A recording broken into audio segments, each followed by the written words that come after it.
Hi YouTube, back again with some more currency. I have right here some colonial currency and some continental currency.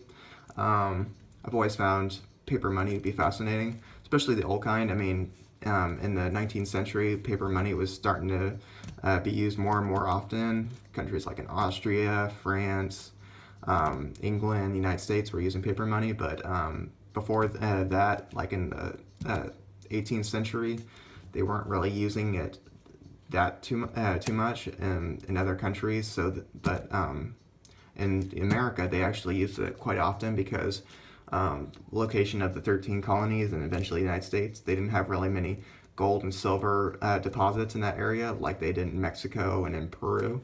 So they issued paper money, and what they would do is they would issue it, and they, in order to prevent inflation, they would always tax it out of circulation. And they would accept it as their bills of debt to the government. So first one I have here is a really pretty bad condition note, but it is a very nice note, I think. It's very interesting. This one's a 13 shilling note from the colony of New Jersey. Here, let me get that light under it so it's a lot better to see. So it's 30 shillings right there. The note, the serial number.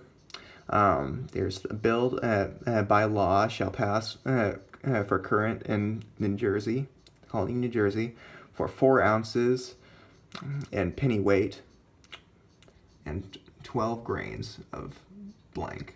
Well, the blank is not really a blank, it's this right here.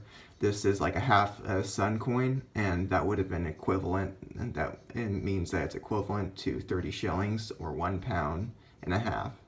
So this banknote right here is worth denominated in shillings, which is what all the colonies were doing up until the dollar. So 30 shillings, well, 20 shillings equals 1 pound, so it would be 1 pound and a half. This banknote was issued during the 7 Years' War, or the French and Indian War as people know it.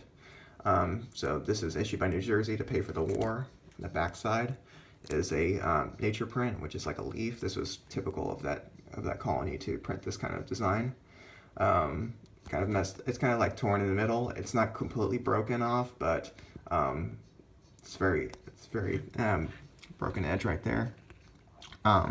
On the top, it would say 1 pound. Oh, sorry about that.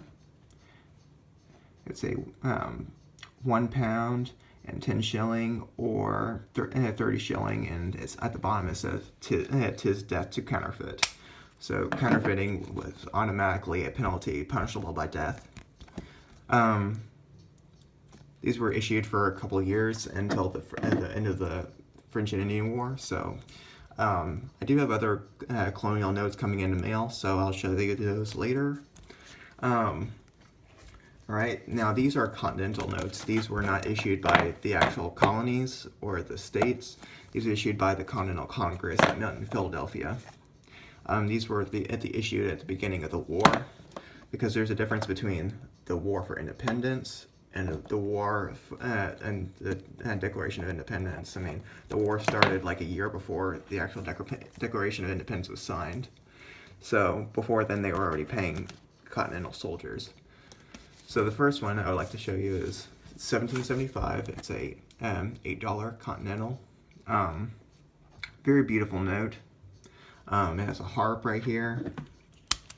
That. Sorry, the light is not working so well right now. Just the time of day. So this is Colonial note with a beautiful harp, and in Latin it says here the larger strings are in harmony with the smaller strings. And there's 13 strings representing the 13 colonies.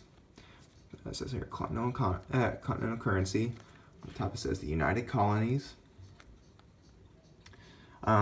These were, Colonial said, Congress said that you could trade these in for Spanish dollars, although that wasn't true because as the war dragged on, they didn't actually have the silver or gold to actually cover it. So it became a fiat currency. And it has a beautiful nature print on the back. similar to the ones that Ben Franklin printed on the Pennsylvania shelling notes. It was printed in Philadelphia by Holland Sellers. Very nice note. No watermark like the 1779 Continental notes, but it's very beautiful. And then another is the $50, issued in 1776, January 17th to be exact. $50, this one is pretty low grade. I put it maybe VG, maybe fine condition, but it's not actually, it didn't actually have a serial number and it wasn't signed, so that's kind of interesting. This right here says it's the same design on the Fuego dollars that the Continental Congress issued as well. It says at the bottom, mind your own business, and around it, it's like unity. And on the back is kind of cool. It has 13 rings representing 13 colonies, and each of the colonies has their own name on each of the rings. And in the middle, it says "We are one." The top is $50, and this was also printed in Philadelphia by Holland Sellers. So it's a very nice note. All right. And that's all for the Continental and Colonial notes. Please like, comment, and subscribe. See you next time.